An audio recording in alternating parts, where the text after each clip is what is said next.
Welcome back to the deep dive. Today, we're embarking on the first part of an absolutely fascinating journey. We're diving into a comprehensive report called The Paradoxical Cosmos, Syncretic Pathways from Source to Self. Think of it as, a guide to understanding some of humanity's deepest spiritual and philosophical questions. We've set aside about an hour to really dig into the foundational concepts here. Okay, let's unpack this. Our mission with this deep dive, as always, is to extract the most important nuggets of knowledge and insight from this incredibly rich source material. We'll act as your expert guides through it. This first deep dive will specifically cover sections 1 through 14 of the report. And just so you know, this is part 1 of a 3-part deep dive series designed to explain the entire report. So lots to cover. It really is. And what's truly fascinating here is how this report expertly bridges ancient wisdom traditions with more modern insights. It offers what it calls a syncretic method to connect the dots between ideas that might seem totally disparate at first glance. As we explore, you'll start to see how diverse perspectives on the universe, morality, even human destiny, surprisingly converge. They start to form a coherent narrative. That sets the stage perfectly. The report kicks off by introducing its core approach, starting with a really powerful quote from Gurdjieff. He said, "If you wish to get to know yourself, observe how you interact with the unknown." That really makes you think, doesn't it? It absolutely does. Self-knowledge isn't just about, navel gazing. It's about engaging with what we don't understand. And that idea that engagement with the unknown leads directly into the syncretic method that the report champions. At its heart, it's really about blending insights, practices, and ideas from multiple traditions, spiritual, philosophical, cultural, into a unified approach. Like building a mosaic. Exactly like that. Imagine you're building a grand mosaic, not just from one type of stone, but from diverse, beautiful pieces from all over the world. They all contribute to a richer, more complete picture. The goal isn't to pick one right way, but to aim for a more holistic understanding. It's about moving beyond singular dogmas to see the larger, interconnected truths. That mosaic analogy is perfect. And to really appreciate this syncretic approach, the report first lays out the key spiritual traditions it draws from. So let's explore those foundations. We're talking Gnosticism, Anthroposophy, Neoplatonism, and Hermeticism. Quite a lineup. Right. The report gives us a quick comparative primer on each one. It looks at their origins, their primary themes, and importantly, their mutual influences. And you'll notice how anthroposophy in particular sort of acts as a synthesis of these older streams. It consciously tries to integrate them. Let's start with Gnosticism. It really flourished between, say, the 1st and 4th centuries CE. It co-arises with early Christianity and draws on Platonic, Egyptian, and even Persian thought streams. For someone new to Gnosticism, the core idea is gnosis. And this isn't just intellectual knowledge like book learning. It's a direct, transformative, spiritual knowing, experiential. Okay, so more than just belief. Much more. The universe, in many Gnostic views, originates from the monad or the pleroma. This is the undivided perfect source, absolute unity. From this source emanate eons. You can think of them as divine principles or aspects, maybe like archetypes within the divine mind. Qualities like wisdom, truth, grace. Like facets of the source? Sort of, yeah. Now, one of these eons, Sophia, which means wisdom through a kind of longing, or maybe an error depending on the text, descends. This descent is linked to the creation of the material world. This material world is often described as being managed or even created by the demiurge and the archons. These are lower world makers. Lower world makers. Are they seen as inherently evil? Not always. That's a key point. Yeah. Their role is complex. They'd be seen as obstacles to gnosis, administrators of fate, or sometimes even unconscious agents. And it's crucial to note the diversity within Gnosticism itself. It wasn't monolithic. It's often painted as purely dualistic, spirit good, matter bad. But that's too simple. While classic Gnosticism might see matter as an error, a fall, a place to escape from, Sophianic Gnosticism offers a different take. It views Sophia's descent not just as a mistake, but as a necessary catalyst for individuation. Matter becomes vital for soul development. Duality isn't stark opposition, but a dynamic interplay, a dance. That's a profound shift in perspective. So it reframes the whole material experience. What about Hermeticism then? How does that fit in? Indeed. Hermeticism emerged a bit earlier, maybe between the 2nd century BCE and 5th century CE. It's a fascinating blend of Egyptian, Greek, and Jewish thought. Its key concepts include emanation and return from the all, that's the ultimate unified reality, and the principle of macrocosm and microcosm. As above, so below. Exactly. That famous phrase captures it. It suggests the patterns of the universe, the macrocosm, are mirrored within the individual, the microcosm. And Hermeticism provides a very practical path of self-transformation. It's about aligning oneself with these cosmic principles through understanding and practice. Makes sense. Then comes Neoplatonism. Yes, Neoplatonism, flourishing from the 3rd to 6th century CE, essentially refines Plato's original ideas. Think Plotinus. It also teaches emanation, but the structure is a bit different. It starts with the one, this ultimate indefinable unity, very much like the Gnostic monad. From the one flows mind, or Norse, which contains the ideal forms. Then comes soul, the world soul and individual souls. And finally matter, the furthest point from the one. And the path back? The path back to the one is through contemplation, virtue, and spiritual purification. Kind of an ascent through these levels of reality. And here, evil gets a specific definition. It's understood as privation.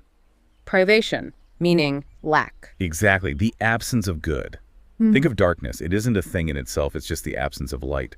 So evil isn't an active force in the same way, but a lack, a deficiency, a falling short of the good. That's a really useful way to think about it. And finally, anthroposophy. This one seems to deliberately pull these threads together in a more modern framework. Yes, anthroposophy, founded by Rudolf Steiner in the early 20th century. It's often described as a modern evolutionary spiritual science. Core idea is that humans evolve across many lives, consciously interacting with spiritual hierarchies, angels, archangels, and so on.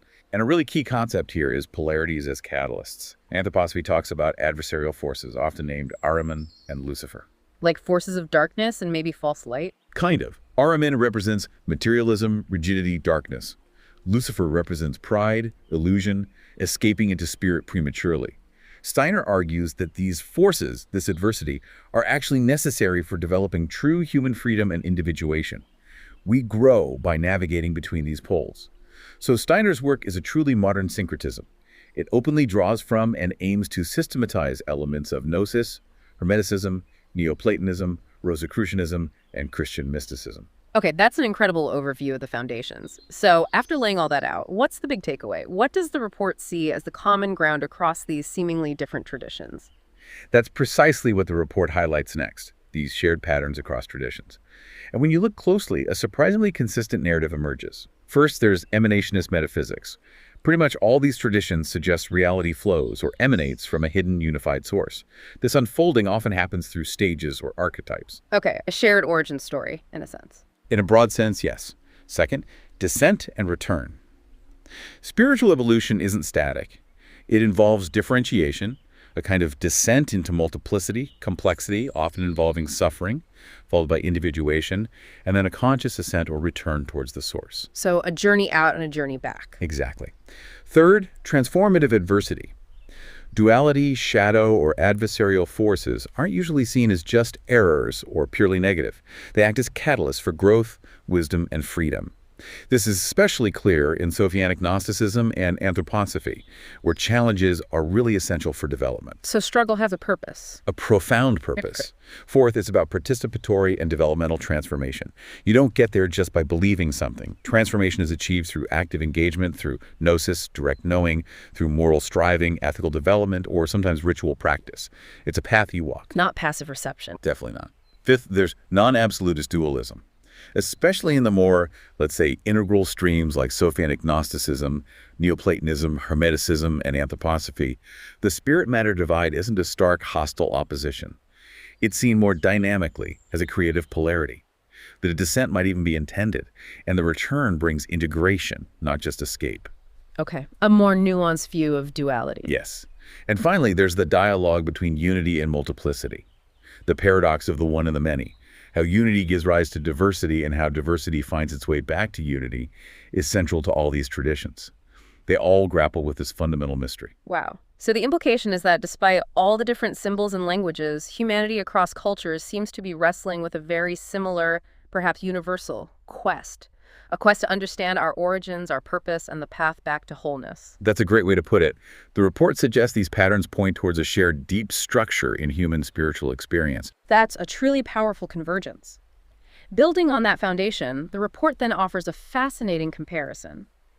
How do Gnosticism and anthroposophy, in particular, view the complex process of individuation, getting down to the individual soul's journey? Right. This section provides really insightful comparative analysis. It looks at their distinct, yet maybe ultimately reconcilable, perspectives on how we become unique individuals. First, on the origin of individuation. Gnostic thought, especially when reframed through a more Sophianic lens, tends to see it more as emanation, a kind of harmonious unfolding at higher levels, with separation being more of a later issue. Anthroposophy, again reframed slightly for comparison, views it more as a necessary descent. Individuation happens through concrete experience, through grappling with the material world and its challenges. So one from above, one more through below. That's a simple way to see the emphasis, but the report suggests the reconciliation. Perhaps deeper emanation, moving further from the source, paradoxically brings greater separation, and thus the potential for suffering, which then drives the anthroposophic view of individuation through experience. That's an interesting way to bridge them. So this brings up the question of suffering again. Is suffering seen as absolutely necessary for this individuation process? Well, according to the report's comparison, for the Gnostic eons, these high spiritual beings, suffering isn't inherent. It only arises with separation, ignorance, or the fall. For anthroposophy, however, suffering, or at least struggle and resistance, is viewed as pretty necessary for human-level freedom and the development of genuine selfhood. It forges the eye. So it depends on the level of being. It seems so. The reconciliation offered is that suffering is contingent on the degree of separation or freedom a being experiences or is intended to develop. The further one is from the source, or the more freedom is the goal, the more suffering becomes a potential, even necessary catalyst for growth and return. And what about the divine perspective? Does the source, the ultimate reality, need us to go through this? Is there a divine purpose, or is it just like cosmic overflow? That's another subtle but important difference in emphasis. For divine purpose or need, Gnosticism often suggests there's no inherent need in the divine in the sense of lacking something. It's more an overflow, a desire of the fullness to express itself. Anthroposophy, however, tends to posit the whole process as more explicitly purposeful. It's for the development of freedom and love within creation. Creation isn't an accident. It's a divine project for the sake of evolving new capacities, like independent love. How does the report reconcile that?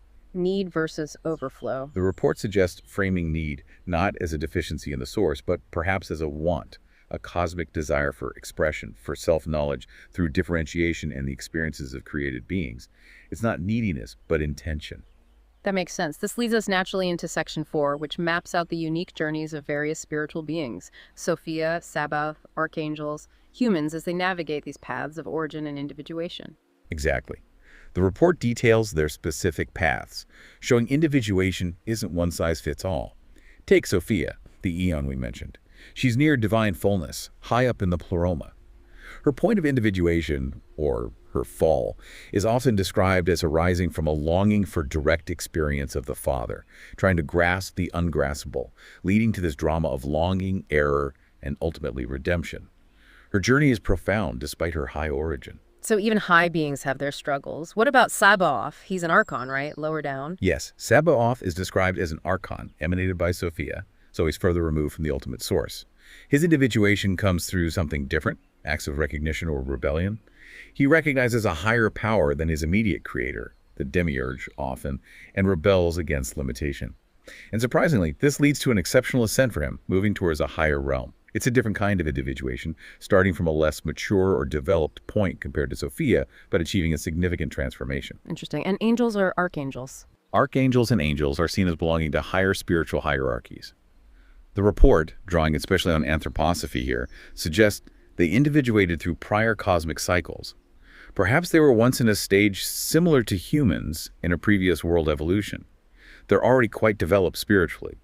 Their primary purpose now is often seen as guiding and supporting lower beings, like humanity, in their own evolutionary journeys. And finally, us, humans. Humans, according to these traditions, particularly anthroposophy and some Gnostic streams, originate in spiritual worlds.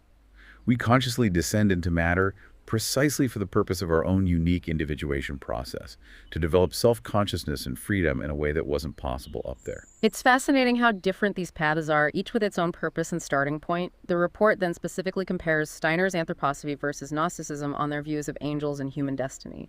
What are the key distinctions there? This is where some significant differences emerge, and the report lays them out clearly.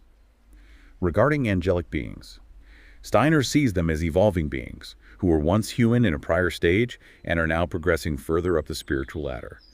They are part of a continuous evolution. Gnosticism, however, often views beings in that sphere as archons, Their roles can be more semi-fixed, often serving the demiurge, sometimes acting as administrators, or even in some texts, cosmic jailers hindering souls. A very different feel. What about human destiny? For human destiny, Steiner's view is evolutionary. Humans evolve over many lifetimes into higher spiritual beings, potentially reaching angelic or even higher states, becoming creative spirits of freedom and love. Gnosticism's primary aim, in contrast, is typically for humans to awaken their divine spark, recognize their true origin, and return to the pleroma, the divine fullness, escaping the flawed material cosmos.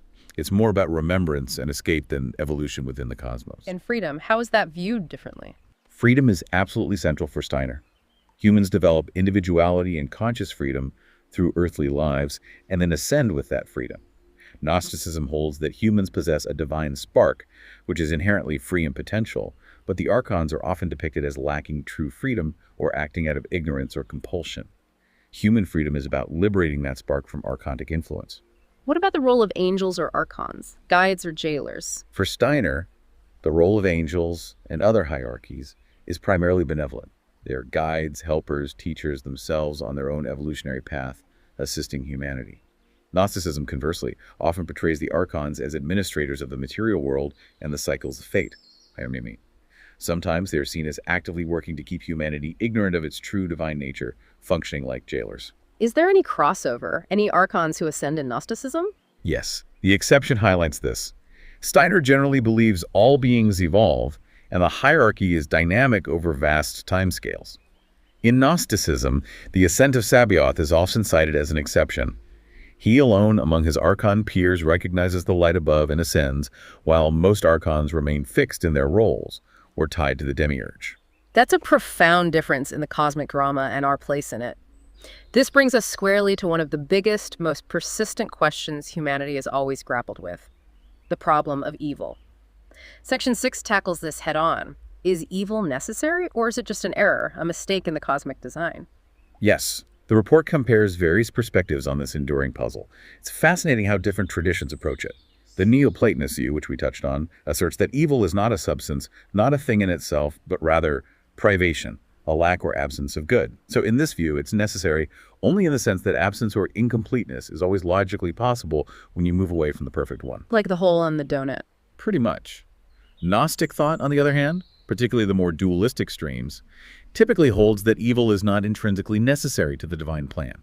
It's seen as an error, a consequence of ignorance, agnosis, or a deviation, the flawed creation of the demiurge. This kind of hard dualism is less favored in many modern interpretations, but it's historically significant. Then there's a free will, greater good theodicy, which is very widely accepted, especially in mainstream Western religions. This argues that evil is, in a sense, necessary as a byproduct or a consequence of granting free will to created beings. God permits it for the sake of greater good, like genuine love, moral development, or soul-making. So freedom requires the possibility of choosing wrongly. Exactly. Yeah. And finally, anthroposophy offers a unique perspective.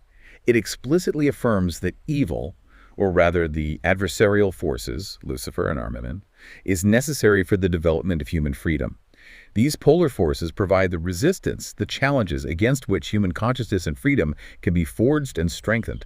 Evil isn't good, but encountering and overcoming it serves a crucial evolutionary purpose. This perspective is gaining significant interest today. Okay, so different views on whether it's necessary. Once we consider that, the next logical question is, how do these traditions actually define evil itself? What is it, according to them? Section 7 digs into this. Right. Having considered its necessity, the report breaks down the definitions clearly. The privation theory, common in Neoplatonism and Augustinian Christianity, defines evil fundamentally as a lack or absence of good, or being, or perfection. Think of ignorance, deficiency, incompleteness, decay.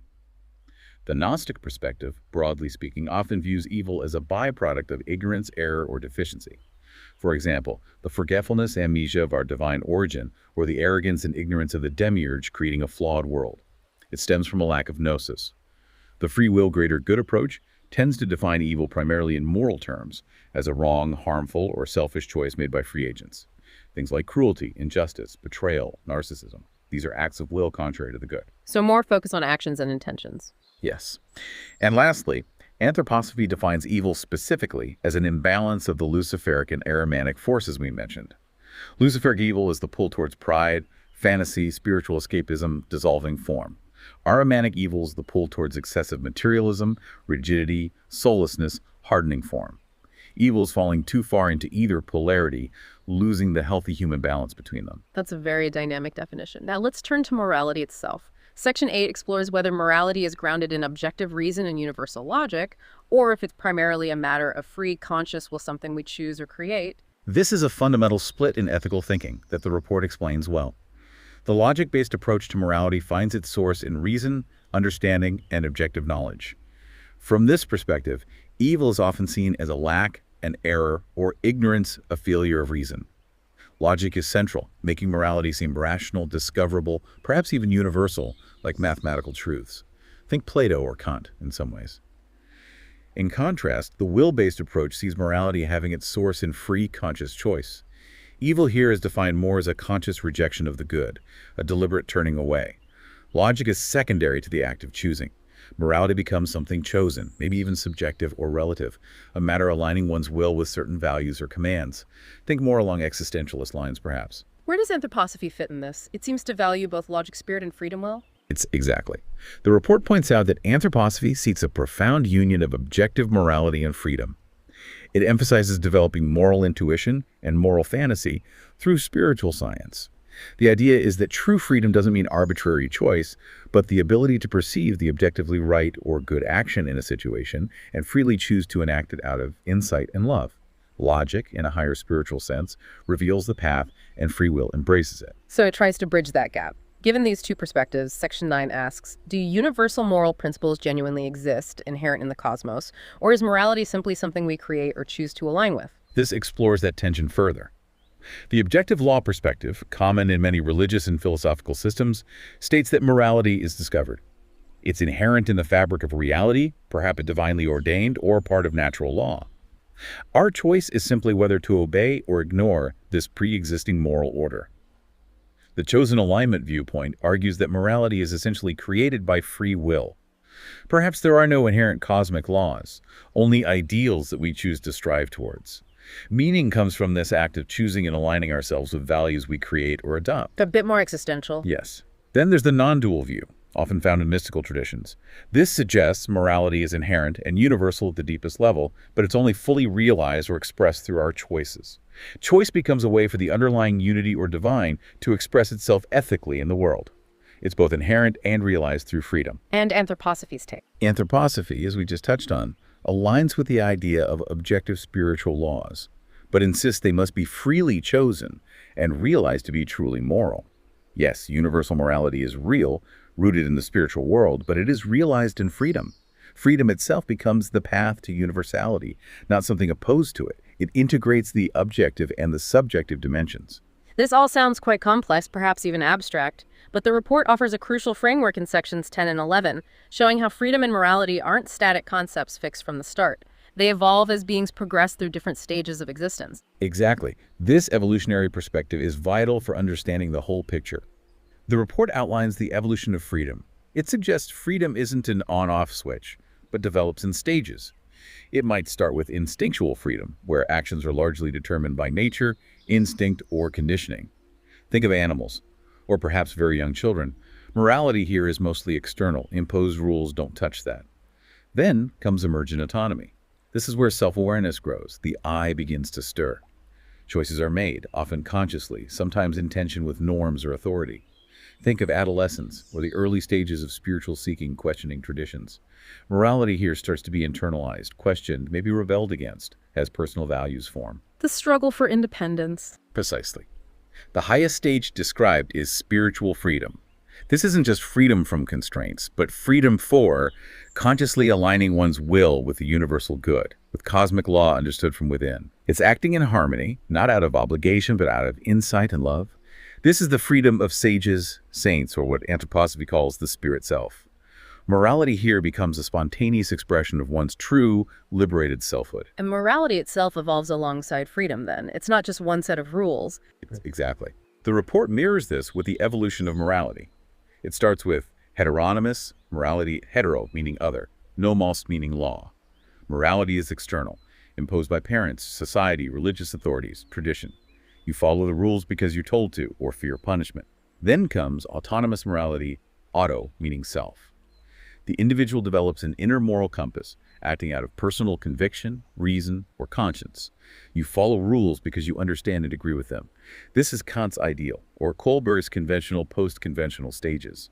The final stage is described as transpersonal or universal morality.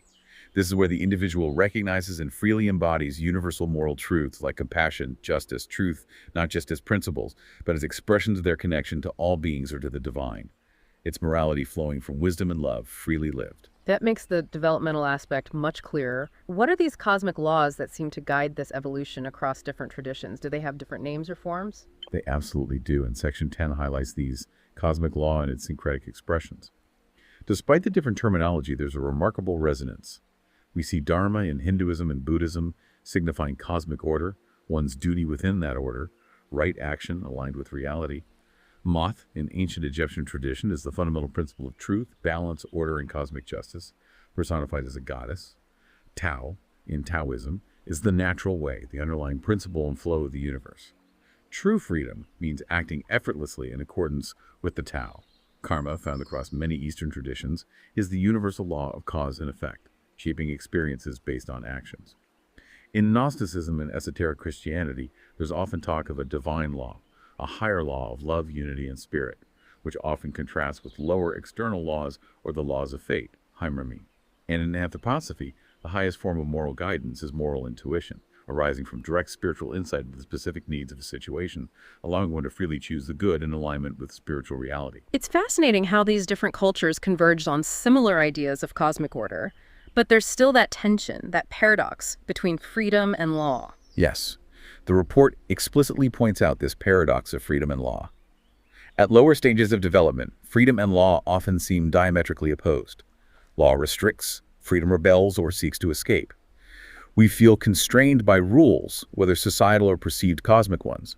However, the paradox resolves at higher stages of spiritual development. True spiritual freedom isn't lawlessness. It's found in the conscious, loving alignment with universal law or the good. The law is no longer felt as an external imposition to be reluctantly obeyed, but becomes the spontaneous, joyful expression of one's deepest, most liberated nature. You want to do what is right and true, out of insight. So freedom becomes fulfilling the law from within, not breaking it. Precisely. This all sounds quite grand, very philosophical, dealing with cosmic laws and stages of freedom. But let's bring it back down to earth for a moment. For us, for the listener right now, why should you care about all this? What are the practical implications for living a life? That's a crucial question, and the report addresses it directly by emphasizing the necessity of compassionate action. This isn't just about lofty ideas or personal enlightenment in isolation. Across almost all major esoteric and spiritual traditions, true spiritual progress is seen as incomplete, even invalid, if it doesn't translate into embodied compassionate action and service to others in the world. So inner work must lead to outer action. Absolutely. Think of the Bodhisattva vow in Mahayana Buddhism, the commitment to attain enlightenment, not just for oneself, but for the sake of liberating all sentient beings from suffering. Personal liberation is inseparable from universal compassion. Think of anthroposophical moral intuition. Steiner stressed that the highest morality isn't just having insights, but translating those insights into concrete ethical deeds that meet the needs of the world and other people. Social responsibility is key. Even the Gnostic call to liberate others implies that achieving gnosis isn't just for personal escape, but comes with a responsibility to help awaken others trapped in ignorance or bondage to the lower forces. So the core insight is? The core insight is that personal enlightenment or spiritual development is fundamentally inseparable from collective upliftment and ethical action. No matter how profound one's inner realization might be, it remains incomplete, perhaps even stunted, unless it flows outwards as compassion, service, and ethical conduct in the world. It grounds the entire spiritual journey in practical reality. That's a powerful and essential connection. This brings us to another fascinating concept mentioned in the report, specifically from Gnosticism, the teaching about human types, hylics, psychics, and pneumatics. It sounds almost like a spiritual classification system. How should we understand this? It is a kind of classification, yes, and it's quite central to some Gnostic understandings of spiritual potential and freedom. But it's really important not to misinterpret it as a rigid deterministic caste system. It's better understood as a spectrum of awareness or dominant orientation. Hylics, from hyle, meaning matter, are described as being primarily body-bound, oriented towards the material, physical, and sensory world. Their consciousness is seen as largely tied to the physical, possessing the least spiritual awareness and freedom. Traditionally, they were often seen as perishing with the physical body. Psychics, from psyche meaning soul, represent an intermediary type. They are more soul-based, capable of faith, ethical striving, reason, and belief. They possess an intermediate level of freedom and the potential for partial ascent, often associated with mainstream religious paths based on faith and good works, rather than direct gnosis. And the third type? The third are the pneumatics, from pneuma, meaning spirit. These individuals are considered spirit-based, carrying a divine spark, the scintilla, directly from the pleroma. They are intuitive, capable of direct gnosis, embody the highest potential for freedom, and are seen as destined for full awakening and return to the divine fullness. So it connects directly to freedom and potential. Exactly. The key insight here, as the report emphasizes, is that freedom is seen as directly proportional to gnosis or spiritual awareness. It's presented as a developmental spectrum, reflecting one's connection to their inner spirit, not necessarily a fixed, predetermined category you're locked into forever. Are there echoes of this elsewhere? Oh, definitely. The report notes modern parallels in concepts like Steiner's distinction between the sentient soul, intellectual soul, and consciousness soul, or Jung's stages of individuation, or even various psychological models mapping levels of consciousness development. It speaks to a perennial observation about different levels of human awareness and potential. Okay, after surveying so many diverse paths, complex ideas about evil, freedom, morality, and even human types, what emerges as a universal truth as we move towards the end of this first part? Section 12 talks about moving from comparative models to a universal foundation. Is there a common thread? That's precisely where the report heads next, looking for the pattern of convergence amidst the diversity. And what emerges strongly is that, despite vast cultural and metaphysical differences in their expression, most profound spiritual traditions ultimately recognize universal moral principles. And crucially, they tend to ground these principles in some kind of ultimate reality or source. This suggests something much deeper than just parallel evolution or cultural borrowing. It points beyond just human agreement. It raises a fundamental metaphysical question. If morality, at its core, possesses universal features, like compassion, truthfulness, justice, appearing across cultures, what accounts for this universality? Where does it come from? The comparative evidence presented in the report points towards these universal moral principles requiring a universal source. It implies a metaphysical foundation that transcends particular cultures or historical periods. And significantly, the traditions that most successfully manage to uphold both genuine human freedom and objective morality are precisely those that posit a unified ultimate source from which both individual consciousness and its freedom and the inherent moral law emerge or emanate. This shared grounding allows freedom and law to coexist and ultimately converge. So the existence of universal morality points towards a universal source. That naturally leads to Section 13. What are these universal moral principles that seem rooted in this ultimate source? Can we identify them? The report attempts to distill them into a clear framework, drawing common threads from the traditions studied. These core principles seem to consistently emerge. Reverence for life, a fundamental respect and valuing of all forms of life and consciousness, truthfulness, practicing honesty, sincerity, integrity in thought, word, and deed, compassion, empathy in action, caring for the suffering of others and striving to alleviate it. Also, respect for free will, honoring the autonomy, dignity, and freedom of choice in oneself and, importantly, in others. Justice, upholding fairness, equity, balance, and right relationship in personal and social interactions. Humility, recognizing one's limitations, avoiding arrogance, approaching existence with openness, teachability, and responsibility. And finally, wisdom individuation, the ongoing pursuit of self-knowledge, understanding reality, and aligning oneself with higher truths or the divine will. The path of growth itself is a moral imperative. That's a powerful list. And the report suggests these aren't just abstract human ideals, are they? They have a deeper, maybe archetypal reality. Exactly. Section 13 connects these principles to archetypal moral traits. It suggests these virtues aren't arbitrary. For instance, it points to the Gnostic eons we discussed earlier, figures often named truth, wisdom, Sophia, grace, love, faith, peace. These can be seen as archetypal embodiments or personifications of these very virtues, existing at a foundational level of reality.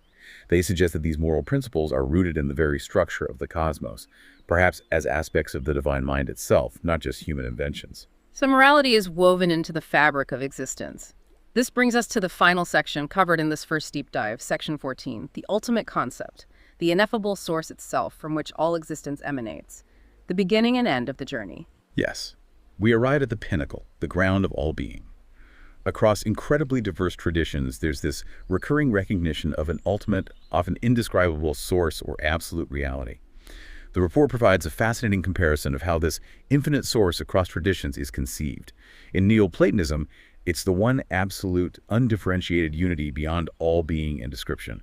In Advaita Vedanta, Hinduism, it's Brahman, infinite, impersonal, formless awareness, the sole reality. In Kabbalah, Jewish mysticism, it's Ein Sof, literally without end, the limitless, unmanifest divine potential before creation. In Taoism, it's the Tao, the ineffable way, the natural principle, the source and underlying order of all things.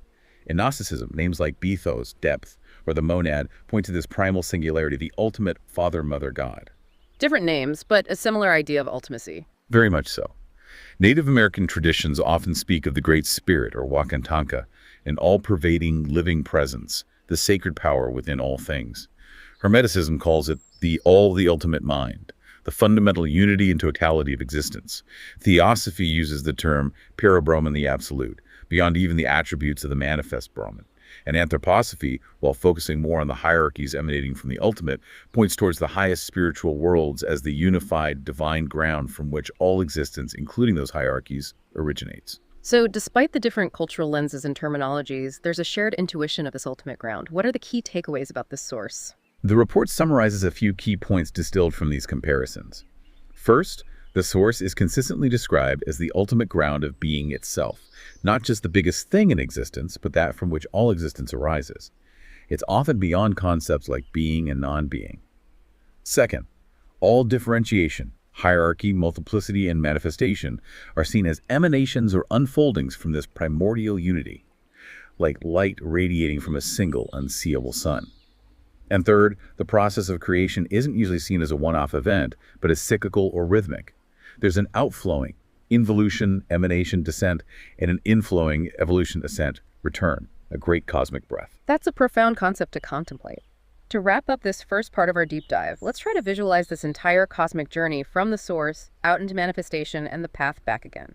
If we had to distill the overarching story that connects many of these traditions, what would that timeline look like? The report concludes this foundational part with exactly that, a synthesized timeline of emanation and return, drawing on the shared patterns. It provides a kind of universal map of the soul's journey within the cosmos. It begins, notionally, with A, primordial unity, the state of the undivided, ineffable source before any manifestation, pure potential. Then comes B, emanation overflow. The source expresses itself, perhaps out of fullness or desire. This gives rise to the first differentiations, hierarchies of beings, archetypes, divine principles, like eons, Sephiroth, archangels. Next is C, differentiation. Multiplicity increases. Distinct worlds, realms of existence, and unique individual beings emerge from the initial emanations. This leads to D, descent separation. Consciousness descends into denser forms of existence, moving further from the source, experiencing increasing separation and the beginnings of individuation. And often forgetting. Yes, that's stage E, veil obscuration. A boundary or veil often marks this transition into denser reality, sometimes called kanoma, maya, samsara. This is frequently associated with the forgetting, lethe, amnesia, of one's true divine origin. As beings individuate and navigate these denser realms, they inevitably encounter F, adversarial force shadow. This is the resistance, the challenges, the conflict, personified as figures like the demiurge, Ahriman, Mara, or understood psychologically as the shadow, egoic resistance, or collective trauma, like Wetiko. The struggle begins. It does. But that struggle fuels the next stage. G, ascent return. Through processes like evolution, biological and spiritual, initiation, inner work, gaining knowledge, gnosis, moral striving, and compassion, beings begin the conscious journey back towards the source. They start integrating the lessons learned, overcoming the adversarial forces, remembering their origin, and finally, H, reintegration. The cycle culminates in a conscious return or reunion with the source. But importantly, it's not just going back to the start. The return is often envisioned as happening with the fruits of the journey. The consciousness, freedom, love, and wisdom develop through the experience of multiplicity and individuation. Creation enriches the source. It's a story of profound cosmic adventure and purpose. Wow. That was an absolutely incredible journey through the foundations laid out in the Paradoxical Cosmos. We've explored the origins of these key spiritual traditions.